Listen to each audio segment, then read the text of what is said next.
Doctor APJ Abdul Kalam की पुस्तक ignited minds का ये तीसरा चैप्टर है। आइए इसकी शुरुआत करते हैं। देश के महान विचारकों के पास ये योग्यता थी कि वे अपने सपनों को सच्चाई में बदलने की कोशिश में दूसरों को भी अपने साथ जोड़ लेते थे। उनके लिए देश खुद से भी बड़ा था और वे अपने सपनों को सच करने के काम में हजारों लोगों को साथ जोड़ सकते थे। दिसंबर 2000 में मैंने अध्यापक रत्न तोताद्री आयंगर की जन्म शताब्दी के कार्यक्रम में हिस्सा लिया। मैंने सेंट जोसेफ कॉलेज, तिरुचिरापल्ली से सन 1954 में विज्ञान में स्नातक की डिग्री ली थी। एक युवा छात्र के रूप में मैंने उस समय प्रोफेसर तोताद्री आयंगर के अद्भुत और प्रेरणादायक व्यक्तित्व को हर सुबह कॉलेज परिसर से गुजरते हुए देखा था। वे बैचलर ऑफ साइंस और मास्टर ऑफ साइंस के छात्रों को गणित पढ़ाते थे। छात्र उन्हें उसी हैरानी और श्रद्धा से देखते थे जैसे कोई अपने आदर्श गुरु को देखता है, और वे सच में वैसे ही थे।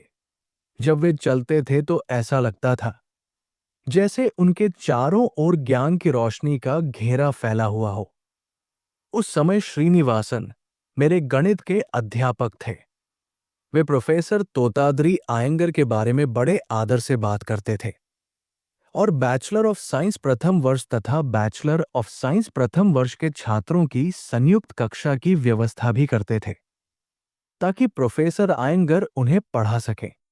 मुझे भी ऐसी कक्षाओं के माध्यम से उनसे पढ़ने का अवसर मिला जिनमें आधुनिक बीजगणित और सांख्यिकी से जुड़े विषय शामिल थे। जब हम बैचलर ऑफ साइंस प्रथम वर्ष में थे तब श्रीनिवासन सबसे होशियार 10 छात्रों का चयन सेंट जोसेफ कॉलेज के गणित क्लब के लिए करते थे, जहां उन्हें प्रोफेसर तोताद्री आयंगर के भाषणों का लाभ मिलता था। सन 1952 में एक दिन उन्होंने भारत के पुराने गणितज्ञों और खगोल शास्त्रियों पर एक भाषण दिया। वे लगभग 1 घंटे तक बोलते रहे। वो भाषण आज भी मेरे कानों में गूंजता है। यहां मैं आपको देश के कुछ उन प्राचीन गणितज्ञों के बारे में अपने विचार बताऊंगा जिनकी झलक मुझे प्रोफेसर तोताद्री आयंगर के भाषणों में देखने को मिली थी।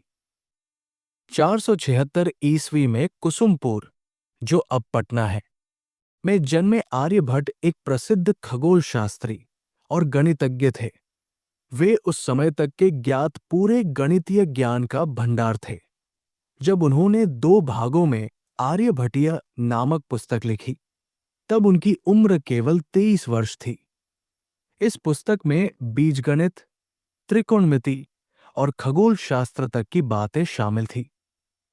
उन्होंने त्रिभुज और वृत्त के क्षेत्रफल की गणना से जुड़े सूत्र दिए और पिरामिड का आयतन निकालने की भी कोशिश की। इन्हीं आर्यभट्ट ने सबसे पहले पाई यानी वृत्त की परिधि और उसके व्यास के अनुपात का सही मान 3.1416 निकाला। इस महान खगोल शास्त्री के सम्मान में भारत ने सन 1975 में छोड़े गए अपने पहले कृत्रिम उपग्रह का नाम आर्यभट्ट रखा। ब्रह्मगुप्त का जन्म 598 ईस्वी में राजस्थान के बिल्लामल नामक स्थान पर हुआ था, जो उस समय राजा हर्ष के राज्य का हिस्सा था। 30 वर्ष की उम्र में उन्होंने ब्रह्मस्फुट सिद्धांत नामक ग्रंथ लिखा। उन्होंने खगोल शास्त्र से जुड़े अध्ययन को आगे बढ़ाया। इसके साथ ही उन्होंने अंक श्रृंखला और रेखागणित पर भी काम किया। इसके अलावा उन्होंने अलग अलग डिग्री वाले मध्यम दर्जे के समीकरणों और द्विघात समीकरणों के हल भी बताए। भास्कराचार्य भी अपने समय के महान विद्वान थे। उनका जन्म 1114 ईस्वी में विज्जलवाड़ा नामक स्थान पर हुआ, जो अब कर्नाटक और महाराष्ट्र की सीमा पर स्थित है। उन्होंने 4 अध्यायों वाले प्रसिद्ध ग्रंथ सिद्धांत शिरोमणि की रचना की। उन्होंने खगोल शास्त्र और बीजगणित पर भी काम किया। उन्हें यह विशेष सम्मान प्राप्त है कि उन्होंने सबसे पहले आर्यभट्ट की खोजों के आधार पर एक नई सोच विकसित की और शून्य के सिद्धांत को स्पष्ट रूप से बताया। उनके योगदान के सम्मान में भारतीय अंतरिक्ष अनुसंधान संगठन इसरो ने अपने दूसरे स्तर के 2 उपग्रहों का नाम क्रमशः भास्कर प्रथम और भास्कर द्वितीय रखा। भारत के इन 3 गणितज्ञों के कार्य के संदर्भ में अल्बर्ट आइंस्टीन की इस बात को समझा जा सकता है। हम भारतवासियों के ऋणी हैं, जिन्होंने हमें गिनती करना सिखाया, जिसके बिना कोई भी वैज्ञानिक खोज संभव नहीं है। इनके बाद मुझे एक और महान विद्वान की याद आती है, जिनका जीवन काल अभी भी हमारी स्मृतियों में ताजा है।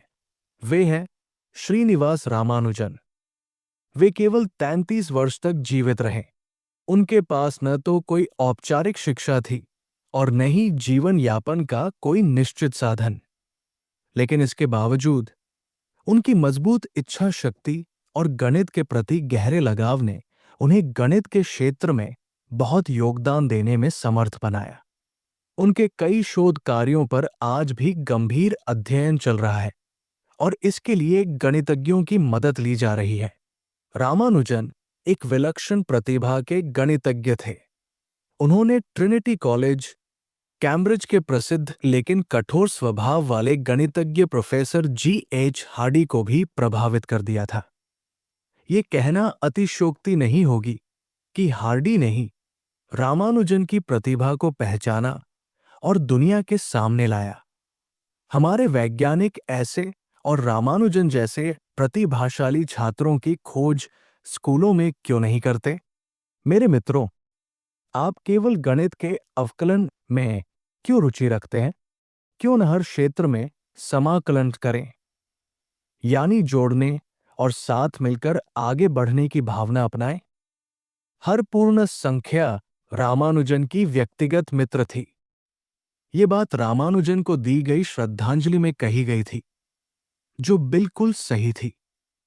हार्डी ने विभिन्न गणितज्ञों को 100 अंकों के पैमाने पर आंकते हुए अधिकतर को 30 के आसपास अंक दिए, कुछ को ही 60 तक। लेकिन रामानुजन के लिए उन्होंने कहा, केवल 100 अंक ही उनकी प्रतिभा को दर्शा सकते हैं। रामानुजन या भारतीय प्रतिभा को इससे बेहतर श्रद्धांजलि और क्या हो सकती है? रामानुजन ने मूल संख्याओं, हाइपरज्यामितीय श्रेणियों, मॉड्यूलर फलन, मैजिक स्क्वायर के अलावा दीर्घवृत्तों की ज्यामिति और वृत्त के वर्गीकरण जैसे विषयों पर भी गहरा कार्य किया। मुझे उम्मीद है कि गणित के युवा छात्रों को पढ़ाने और प्रेरित करने वाले असाधारण अध्यापक आने वाले वर्षों में भी अपना महान और अनमोल कार्य जारी रखेंगे, ताकि इस क्षेत्र में भारतीय बुद्धिमत्ता का परचम ऊंचा रहे। प्रोफेसर सुब्रमण्यन चंद्रशेखर, जो एक खगोल भौतिक शास्त्री थे, उन्होंने भी भारतीय गणित की परंपरा को विदेश में आगे बढ़ाया। वास्तव में गणित एक सर्वव्यापी विज्ञान है। ये परंपरा अन्य महान वैज्ञानिकों जैसे professor C.S. Seshadri, professor Jayant Vishnu Narlikar, professor M.S. Narasimhan, professor S.R.S. Vardhan, professor M.S. Raghunathan, professor Narendra Karmakar तथा प्रोफेसर अशोक सेन द्वारा आगे भी जारी रहेगी। Sir C.V. रमन ने अपने करियर की शुरुआत महालेखाकार कलकत्ता के कार्यालय से की थी, लेकिन उनके अंदर के वैज्ञानिक ने उन्हें कभी चैन से नहीं बैठने दिया। वे हमेशा उन पहेलियों और सवालों के हल ढूंढने में लगे रहते थे जो उन्हें अंदर से परेशान करते थे। सौभाग्य से उन्हें महान शिक्षाविद आशुतोष मुखर्जी का सहयोग मिला।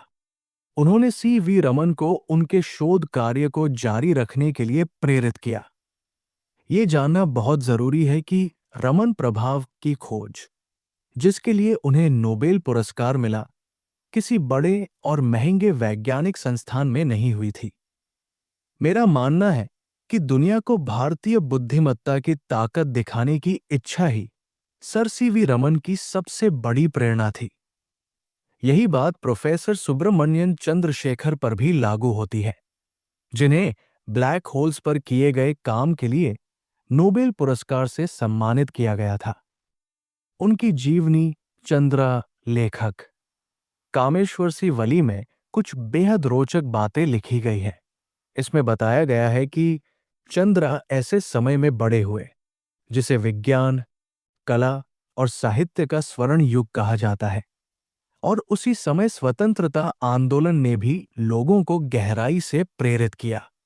जगदीश चंद्र बोस, सीवी रमन, मेघनाथ साहा, श्रीनिवास रामानुजन और रविंद्रनाथ टैगोर, ये सभी अपने वैज्ञानिक और रचनात्मक प्रयासों के दम पर जवाहरलाल नेहरू, महात्मा गांधी और अन्य नेताओं के समान राष्ट्रीय नायक बन गए थे। शायद इनकी सफलताओं ने देश में रचनात्मक माहौल बनाने में भी मदद की। जो भी हो, ये बात जानना बहुत जरूरी है। जैसा कि खुद चंद्रशेखर ने कहा था, आधुनिक युग में सन 1901 से पहले भारत में कोई ऐसा वैज्ञानिक नहीं था जिसकी अंतर्राष्ट्रीय पहचान हो। लेकिन सन 1920 से 1925 के बीच अचानक हमारे पास 4 या 5 ऐसे वैज्ञानिक हो गए जिन्हें पूरी दुनिया जानने लगी। मैंने इस घटना को स्वयं को व्यक्त करने की जरूरत से जोड़ा है, जो उस समय के युवाओं के लिए राष्ट्रीय आंदोलन का एक बड़ा प्रेरणा स्रोत बन गई थी। अपनी पहचान को जताना, अपनी मौजूदगी को साबित करना, ये भी राष्ट्रीय आंदोलन का एक अहम हिस्सा बन गया था। भारत एक गुलाम देश था, लेकिन खासकर विज्ञान के क्षेत्र में हम पश्चिमी देशों को दिखा सकते थे कि हम उनसे किसी भी तरह कम नहीं हैं। यहां मैं सीवी रमन के उस संदेश को दोहराना चाहूंगा जो उन्होंने सन 1969 में युवा स्नातकों को संबोधित करते हुए दिया था। आप सभी युवकों और युवतियों से मैं कहना चाहूंगा कि आप उम्मीद और हिम्मत कभी न छोड़ें। अपने सामने मौजूद कार्य के प्रति समर्पण भाव रखने से ही सफलता आपके कदम चूमेगी। मैं बिना किसी संदेह के कह सकता हूं कि भारतीय बुद्धिमत्ता किसी भी मायने में अंग्रेज बुद्धिमत्ता से कम नहीं है। अगर हम में कोई कमी है तो वो है साहस और उस प्रेरक शक्ति की जो हमें किसी भी ऊंचाई तक पहुंचा सकती है। मुझे लगता है कि हमने अपने भीतर एक हीन भावना पाल ली है। मेरा मानना है कि आज भारत को इस हार मान लेने वाली भावना को मिटाने की जरूरत है। हमें आत्मविश्वास की भावना की जरूरत है जो हमें दुनिया में हमारा सही स्थान दिला सके। हमें ये एहसास होना चाहिए कि हम एक महान सभ्यता के वंशज हैं। अगर हमारे अंदर ये अटूट इच्छा शक्ति जाग गई तो कोई भी हमें हमारे हक के स्थान तक पहुंचने से रोक नहीं सकता। थोड़ा और आगे देखें तो हम पाते हैं कि अन्य क्षेत्रों में भी ऐसे ही महान प्रतिभाओं का उदय हुआ है। महान संगीतज्ञ संत त्यागराज, स्वामीगल, मुत्थुस्वामी दीक्षितर और श्याम शास्त्रीगल, इन तीनों का उदय एक ही समय में दक्षिण भारत में मात्र 50 किलोमीटर के दायरे में हुआ। हमें यह समझना चाहिए कि स्वतंत्रता आंदोलन ने कला, विज्ञान, तकनीकी, अर्थशास्त्र, इतिहास और साहित्य जैसे क्षेत्रों में भी ऐसे महान नेताओं को जन्म दिया जो दुनिया की सबसे बड़ी प्रतिभाओं की बराबरी करते थे। हाल के वर्षों में भी भारत में दूरदर्शी वैज्ञानिकों का जन्म हुआ है। मैं विशेष रूप से doctor D.S. Kothari, doctor Homi Jahangir Bhabha और डॉक्टर विक्रम साराभाई से प्रभावित हूं। मैं वैज्ञानिक और तकनीकी क्षेत्रों में इनके नेतृत्व की उन विशेषताओं के बारे में और जानना चाहता था जिनके कारण ये राष्ट्र के विकास से जुड़ सके। ये वही महान वैज्ञानिक हैं जिन्होंने रक्षा अनुसंधान एवं विकास संगठन, परमाणु ऊर्जा विभाग और भारतीय अंतरिक्ष अनुसंधान संगठन इसरो जैसी ऐतिहासिक संस्थाओं की स्थापना की। दिल्ली विश्वविद्यालय में प्रोफेसर रह चुके डॉक्टर D.S. कोठारी एक असाधारण भौतिक वैज्ञानिक और खगोल भौतिक शास्त्री थे। वे ग्रहों जैसे ठंडे, घने पिंडों में दबाव के कारण पदार्थ के आयनीकरण बिजली के कणों में बदलने की प्रक्रिया के सिद्धांत के लिए जाने जाते हैं। ये सिद्धांत उनके गुरु डॉक्टर मेघनाथ साहा के तापीय आयनीकरण के ऐतिहासिक सिद्धांत का विस्तार है। सन 1948 में जब उन्हें रक्षा मंत्री का वैज्ञानिक सलाहकार नियुक्त किया गया, तब डॉक्टर कोठारी ने भारत की रक्षा प्रणाली में विज्ञान की एक मजबूत परंपरा की नींव रखी। उन्होंने सबसे पहले परमाणु चिकित्सा, इलेक्ट्रॉनिक्स, सामग्री विज्ञान और मिसाइल विज्ञान के लिए रक्षा विज्ञान केंद्र की स्थापना की। उन्हें भारत में रक्षा विज्ञान का जनक माना जाता है। उनके सम्मान में इंडियन इंस्टीट्यूट ऑफ साइंस में एक विशेष शोध पीठ की स्थापना की गई है। डॉक्टर होमी जहांगीर भाभा ने कैम्ब्रिज विश्वविद्यालय में सैद्धांतिक भौतिकी पर शोध किया था। सन 1930 से 1939 तक वे ब्रह्मांडीय विकिरण पर काम करते रहे। सन 1939 में वे बेंगलुरु स्थित इंडियन इंस्टीट्यूट ऑफ साइंस में सर चंद्रशेखर वेंकट रमन के साथ कार्य करने लगे। बाद में उन्होंने टाटा मूलभूत अनुसंधान संस्थान की स्थापना की, जहां गणित और नाभिकीय विज्ञान पर विशेष जोर दिया गया। सन 1948 में उन्होंने परमाणु ऊर्जा आयोग की स्थापना की। उनकी दूरदर्शिता के कारण नाभिकीय विज्ञान और तकनीकी के क्षेत्र में कई संस्थानों की शुरुआत हुई, जिनमें नाभिकीय ऊर्जा उत्पादन और चिकित्सा शोध जैसे कार्य किए जाते हैं। इन वैज्ञानिक संस्थानों ने और भी कई तकनीकी केंद्रों की स्थापना की, जिनमें परमाणु विज्ञान को प्रमुख स्थान दिया गया। इन तीनों वैज्ञानिकों में सबसे युवा डॉक्टर विक्रम साराभाई ने ब्रह्मांडीय किरणों के प्रयोगात्मक अध्ययन में सर सीवी रमन के साथ काम किया था। उन्होंने अहमदाबाद में फिजिकल रिसर्च लेबोरेटरी की स्थापना की, जहां अंतरिक्ष से जुड़े अनुसंधान पर विशेष कार्य होता है। सन 1963 में थुम्बा भूमध्य रेखीय रॉकेट प्रक्षेपण केंद्र ने वायुमंडल के अध्ययन के लिए साउंडिंग रॉकेटों का प्रक्षेपण शुरू किया। डॉक्टर साराभाई ने अंतरिक्ष विज्ञान और प्रौद्योगिकी केंद्र की स्थापना की और इसके पहले निदेशक बने। उनके प्रयासों से कई अन्य संस्थाओं की भी स्थापना हुई, जो आज उपग्रह प्रक्षेपण, अंतरिक्ष अभियानों, उनके प्रबंधन और वैज्ञानिक उपयोग की जिम्मेदारी निभा रही है। इन तीनों भारतीय भौतिक वैज्ञानिकों ने जिन अनुसंधान संस्थानों की शुरुआत की, वे बाद में रक्षा तकनीक, परमाणु तकनीक और अंतरिक्ष तकनीक के प्रमुख केंद्रों के रूप में विकसित हुए। आज इन संस्थानों के देश भर के केंद्रों में लगभग 20,000 वैज्ञानिक काम कर रहे हैं। मैंने इन तीनों वैज्ञानिकों में एक खास बात देखी। उन्होंने राजनीतिक नेतृत्व को ये एहसास कराया कि विज्ञान देश के लिए कितना उपयोगी हो सकता है। जिस तकनीक से जनता को सीधा लाभ मिलता है, उसे सरकार को लागू करना चाहिए, चाहे सत्ता में कोई भी राजनीतिक दल हो। इन वैज्ञानिकों ने ये जरूरी संदेश भी दिया कि तकनीक के विकास और विज्ञान के क्षेत्र में नए नेताओं की प्रतिभा को सामने लाने के लिए बुनियादी विज्ञान बहुत जरूरी है। आइए अब विज्ञान और तकनीक के इस मिले-जुले महत्व को समझने के लिए इन वैज्ञानिकों में मौजूद नेतृत्व के खास गुणों के बारे में जानें।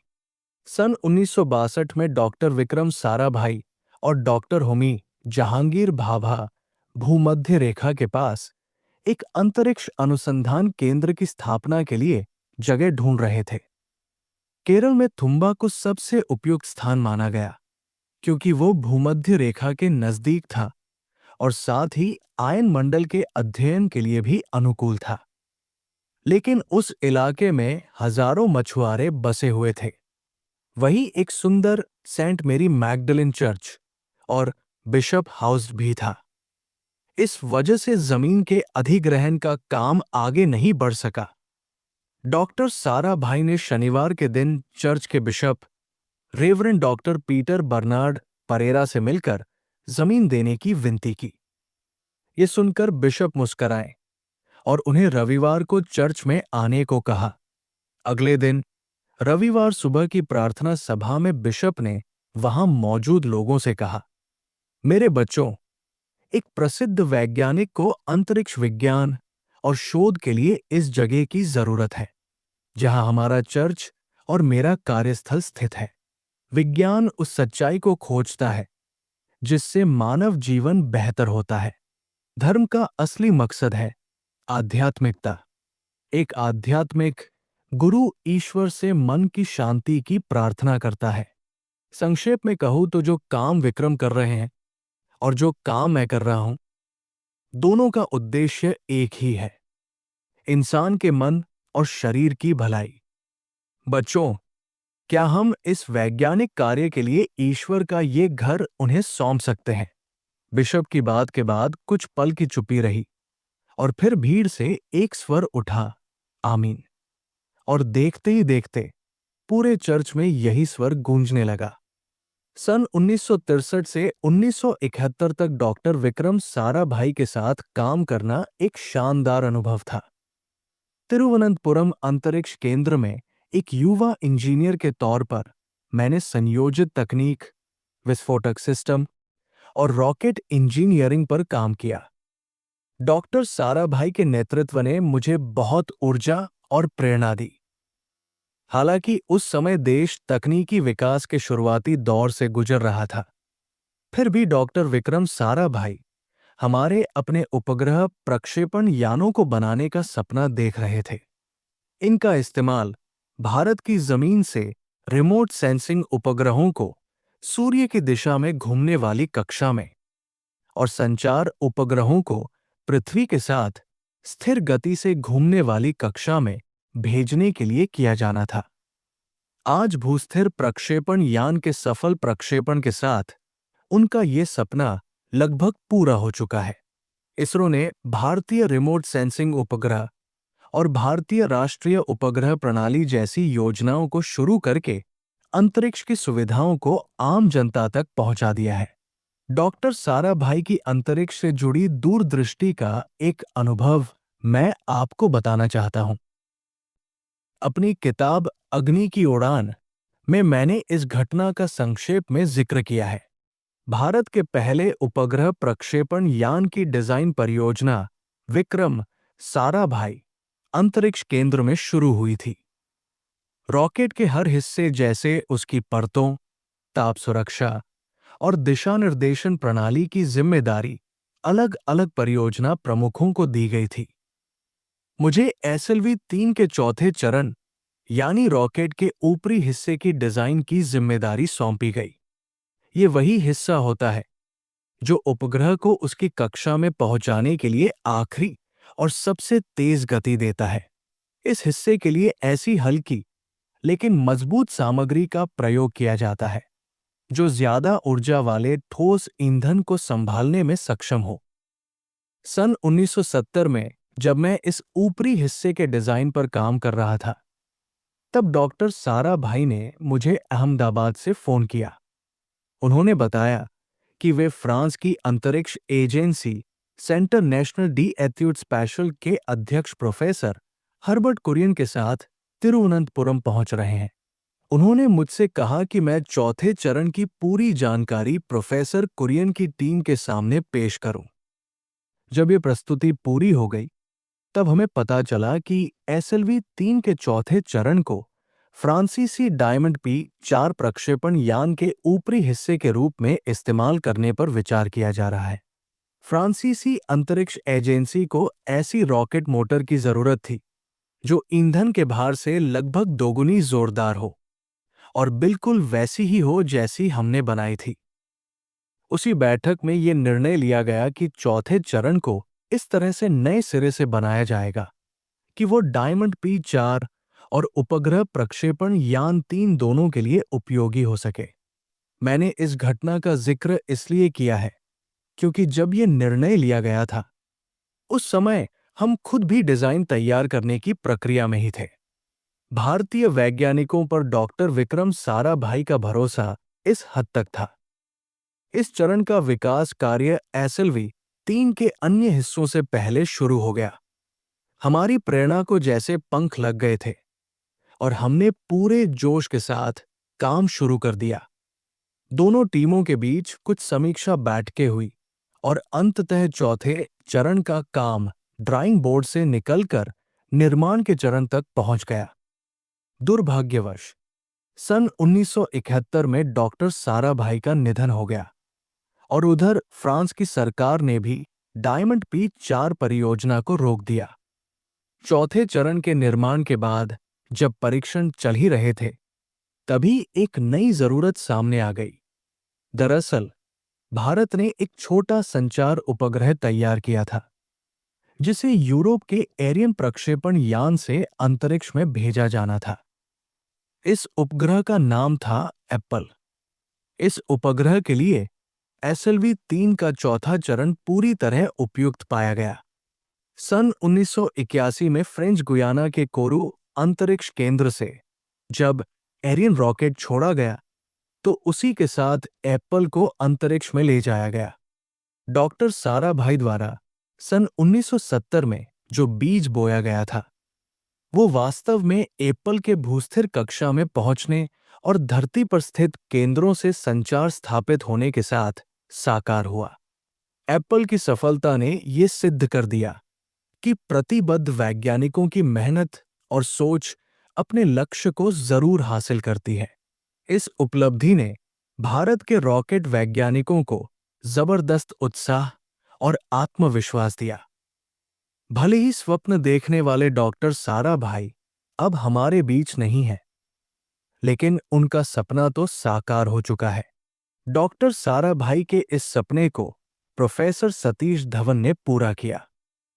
सन 1972 में जब उन्होंने इसरो की जिम्मेदारी संभाली, तो उन्होंने अंतरिक्ष कार्यक्रमों की एक विस्तृत योजना बनाई। उनके नेतृत्व में रिमोट सेंसिंग और संचार उपग्रहों के क्षेत्र में भारत ने कई अहम उपलब्धियां हासिल की। ध्रुवीय उपग्रह प्रक्षेपण यान ने भारत ही नहीं, बल्कि कई अन्य देशों के उपग्रहों को भी एक ही अभियान में अलग-अलग कक्षाओं में स्थापित किया। सन 1972 में जब मुझे उपग्रह प्रक्षेपण यान 3 के डिजाइन, विकास और रोहिणी उपग्रह को पृथ्वी के निकट कक्षा में स्थापित करने के लिए परियोजना निदेशक नियुक्त किया गया, तो मैंने प्रोफेसर सतीश धवन से प्रबंधन का एक महत्वपूर्ण सबक सीखा। वो ये कि जब किसी को परियोजना निदेशक नियुक्त किया जाता है, तो पूरा संगठन, यहां तक कि इसरो का अध्यक्ष भी उसकी सफलता के लिए काम करता है। ये एक ऐसा सबक था जिसे मैंने अपनी सभी अगली परियोजनाओं के दौरान भी कारगर पाया। विभिन्न परियोजनाओं पर 3 विभागों में 40 से भी अधिक वर्षों तक काम करने के दौरान जो कुछ अन्य बातें मैंने सीखी, वो ये कि परियोजना के प्रमुख के रूप में आप तभी सफल होंगे जब आप परियोजना को अपने आप से बड़ा समझेंगे।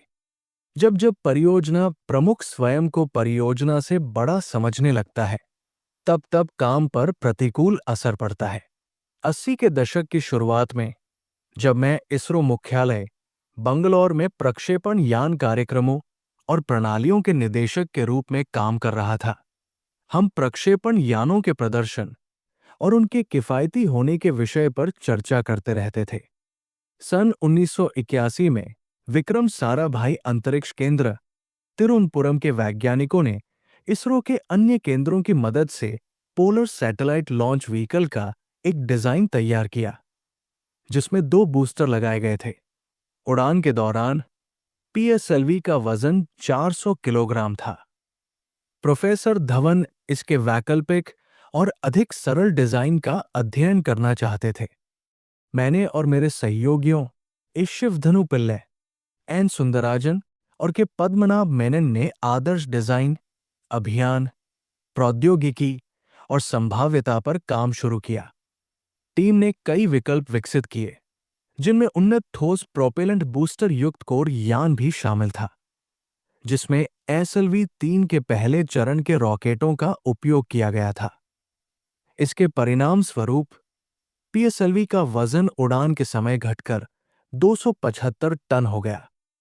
प्रोफेसर धवन लगभग हर रोज मेरे छोटे से कमरे में आते, जो उनके दफ्तर के पास ही था, और हम संभावित डिजाइनों पर विचार विमर्श करते थे।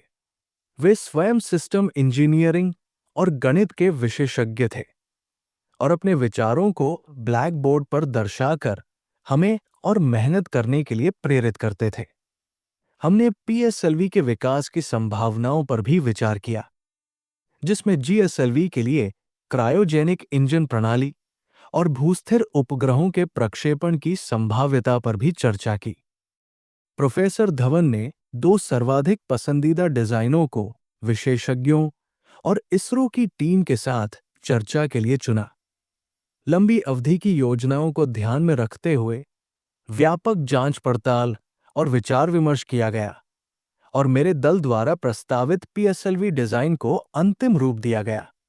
प्रोफेसर धवन ने उपग्रहों और अनुपालन कार्यक्रमों के मद्देनजर पीएसएलवी और जीएसएलवी के संचालन के भविष्य पर विचार करते हुए इस अद्भुत डिजाइन का चयन किया और इसरो के लिए अगले 15 वर्षों का खाका तैयार किया। मैंने प्रोफेसर नरसिंह के साथ मिलकर development in fluid magnetic sense technology नामक पुस्तक लिखी और उसमें प्रोफेसर धवन द्वारा तैयार किए गए पीएसएलवी डिजाइन पर आधारित उनका खाका भी शामिल किया। 31 मई 1982 का दिन मेरी स्मृति में ताजा है। प्रोफेसर सतीश धवन ने गैर पारंपरिक तरीके से मुझे विदाई दी। उन्होंने भविष्य के प्रक्षेपण यान कार्यक्रमों पर चर्चा के लिए इसरो की परिषद की बैठक बुलाई। बैठक में मैंने इसरो के विभिन्न केंद्रों के निदेशकों के सामने अपने प्रक्षेपण यानों के किफायती होने और उनके विकास संबंधी रिपोर्ट प्रस्तुत की। इसके बाद प्रोफेसर धवन ने ये राज खोला कि उन्होंने मुझे रक्षा अनुसंधान और विकास संगठन को सौंप दिया है। इस फैसले ने वास्तव में मुझमें वो परिवर्तन ला दिया जिसके कारण मैं विभिन्न क्षेत्रों में प्रगति कर सका। पीएसएलवी काम कर रहा है और जीएसएलवी जल्दी ही काम शुरू कर देगा। इन कार्यक्रमों के साथ ही हम प्रक्षेपण यान प्रौद्योगिकी में आत्मनिर्भर बन गए हैं। ये सन 1980 के दशक में प्रोफेसर धवन की कल्पना के काफी करीब पहुंचने जैसा है। उनके प्रयासों से ही इसरो की नींव मजबूत हुई और अंतरिक्ष कार्यक्रम में संगठन का रुतबा बढ़ा, जिसके परिणाम स्वरूप इसरो की पहचान एक सफल संगठन के रूप में बन गई है। नेतृत्व को परखने का एक तरीका ये भी है कि उत्तराधिकारी किसी कार्यक्रम को किस प्रकार आगे बढ़ाते हैं। इसरो में प्रोफेसर यूआर राव और डॉक्टर के कस्तूरी रंगन ने संगठन को नई सफलताएं और गौरव दिलाया है। सेवानिवृत्ति के बाद प्रोफेसर धवन अंतरिक्ष आयोग के सदस्य के रूप में कार्य करते रहे और इस प्रकार उस संगठन की मदद करना उन्होंने जारी रखा जिसे उन्होंने बनाया था। उल्लेखनीय है कि प्रोफेसर धवन ने अंतरिक्ष अभियानों से संबंधित अपने सपनों को अपने कार्यकाल में ही साकार होते हुए देखा। जिन लोगों को उन्होंने पढ़ाया था उन्हें भी वे प्रौद्योगिकी के अग्रणी के रूप में स्थापित होते हुए देख पाए। वे वास्तव में महान व्यक्तित्व के धनी थे। डीआरडीओ में आने के बाद मैंने वहां प्रक्षेपास्त्र विकास कार्यक्रम शुरू किया। एकीकृत निर्देशित प्रक्षेपास्त्र विकास कार्यक्रम के दौरान मुख्य ध्यान अत्याधुनिक प्रक्षेपास्त्र डिजाइन करने पर दिया गया। जमीन से जमीन पर मार करने वाली पृथ्वी अपने वर्ग में सर्वश्रेष्ठ रही और इसके सटीक निशाने, विश्वसनीय प्रदर्शन और युद्ध कौशल ने इसे उपयोगकर्ता के दृष्टिकोण से बेहतरीन साबित किया है। एसएलवी-3 के पहले चरण का भी लंबी दूरी की मारक के रूप में अग्नि के लिए उपयोग किया गया। ये मेरे दल द्वारा सन 1981 में विकसित कार्यक्रम री एंट्री एक्सपेरिमेंट से तैयार किया गया था। पृथ्वी और अग्नि अब उत्पादन और शामिल करने के चरण में है। त्रिशूल जमीन से जमीन पर मार करने वाली और आकाश आधुनिक मिसाइल है। तीसरी पीढ़ी की टैंक विरोधी मिसाइल नाग का ऐसी मिसाइलों की श्रेणी में दबदबा रहेगा। अंतरिक्ष और प्रक्षेपास्त्र कार्यक्रमों में कार्य की जटिलता के कारण देरी की संभावना होती है, लेकिन हमें इससे घबराना नहीं चाहिए। विदेशी विक्रेताओं और भारत स्थित उनके सहयोगियों को भारत द्वारा मिसाइल प्राप्त करने के फैसलों को प्रभावित नहीं करना चाहिए। स्थापित संस्थानों के साथ अपने अनुभवों से मैंने निष्कर्ष निकाला है कि भारत के पास इस क्षेत्र में सर्वश्रेष्ठ प्रौद्योगिकी विकसित करने की क्षमता है। भारत प्रक्षेपास्त्र प्रौद्योगिकी नियंत्रण व्यवस्था से प्रभावी तरीके से निपटना जानता है, और वो ऐसा करके उन लोगों को जो हमें हटाना चाहते हैं, ये जता सकता है कि हम ऐसा कर सकते हैं। मिसाइल प्रणाली के डिजाइन चरण को तैयार करने की क्षमता विकसित होने के बाद मैंने एकीकृत निर्देशित मिसाइल विकास कार्यक्रम से आगे बढ़कर देखा। तब सुपरसोनिक क्रूज मिसाइल ही स्वाभाविक परिणति लगी, जो सामरिक युद्धों के लिए अत्यंत आवश्यक है। कई देशों के पास क्रूज मिसाइलें हैं, लेकिन वे सुपरसोनिक रफ्तार से उड़ती हैं। हमारी संस्था ने एक रूसी संस्थान एनपीओ माशिनोस्त्रोइनिया के साथ मिलकर सुपरसोनिक क्रूज मिसाइल प्रणाली विकसित करने का समझौता किया है। ये भागीदारी मैत्री और समान योग्यता के आधार पर तय की गई है। मुझे एनपीओ माशिनोस्त्रोइनिया के महानिदेशक और हमारे समय के श्रेष्ठ वैज्ञानिक डॉक्टर एचए येफ्रोमोव के साथ बिताया गया समय याद आ रहा है। उन्होंने 7 प्रकार की क्रूज मिसाइलें तैयार की और उन्हें रूसी नौसेना में शामिल करवाया।